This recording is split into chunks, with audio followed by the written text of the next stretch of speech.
What up, everybody? It's Pat. And it's Soc from StonyBrookFitness. Today we're going to be going over our chest exercise that we did on Friday. We just want to apologize for the delayed posting. We just had some things going on, technical difficulties. So we started off with decline press. We did a lot of sets on this because we were really feeling it. You know, you got to go with what you feel. So as you'll see now, we started warming up with a nice set of 135 between like 12 and 20 reps. Just get like some nice blood flow. We stretched out and everything, so just remember to stretch out before you do every workout. You don't want to hurt yourself. Let's see here. I don't know. Personally, I like decline the best. I think Zach would agree with me on that. I feel like it definitely stimulates the muscle the most, and I definitely feel a good pinch in my chest when I'm doing it. Yeah, something that I feel like most people don't know is that the decline press, though it does hit your lower and mid chest, it actually does work your upper chest, despite what people may think. Personally, I like it as my favorite, just mass builder, because I really feel it every rep, every set. It just stimulates me the most. And I know I can. It's definitely the one chest movement that I can put up the most weight on. You know, everybody likes to move a lot of weight at Exactly, the gym. and you would think, oh well, if it's the exercise you move the most weight, wouldn't you want to focus on other things? And I would say, yeah, I do, but the fact that I can move the most weight, I see it as the exercise that would be most effective, so I can put up the most with it. And you know, despite the fact that we can put up the most weight with it, we only do it about every other week or every 2 weeks. I'd probably say once every 3 weeks we do it. Maybe once every 3 weeks. We do the decline. We generally try to rotate. One session for chest, we'll do incline on the barbell. Then we'll go to flat for our mass builder the next week, and then the third week we'll go to the decline. One difference, if you want to notice, is if you look at my grip right now, I tend to, when I bench decline, I keep my pinky on the ring. You know how the barbells have the ring for grip. That's when I bench, I tend to do that. If you watch the way Jared's doing it right now, his grip is a little bit closer in. If you watch like the Barthel Fitness videos, that's how they tend to bench. And when I switch to flat bench, I move my grip in because I feel it more that way. But on decline, I feel it more keeping my pinky on the ring.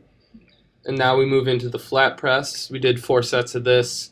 We didn't go too heavy because we were pretty dead after decline. Yeah, and yeah, I don't want to. I usually don't go for like 1 rep maxes or anything like that. I try to keep it. I try to never go lower than 6 reps. Sometimes you have to do like those 4 rep, 5 rep sets to just put your body in a state that it's not used to. Yeah, and we only put 1 clip of this in just because we think it's a pretty standard movement. Most people know how to do it, so we just had Jared doing it right there. So after this, we moved on to the incline, and we only did 3 sets. And we used the dumbbells on this one. Moved out to the dumbbells. Most people know incline, so we just figured we put in the drop set that we did. We did a 70 to 40 drop set. So what the drop set is we start with, usually it's our last set. Most of the time it's our heaviest weight too.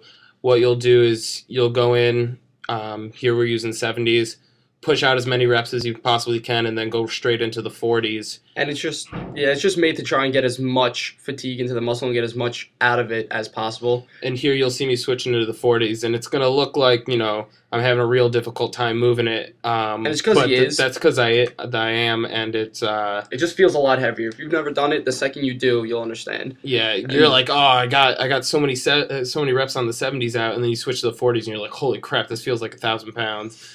And we'll post a video after this explaining how to do drop sets, like weight-wise, what transition. We moved on to cables after this.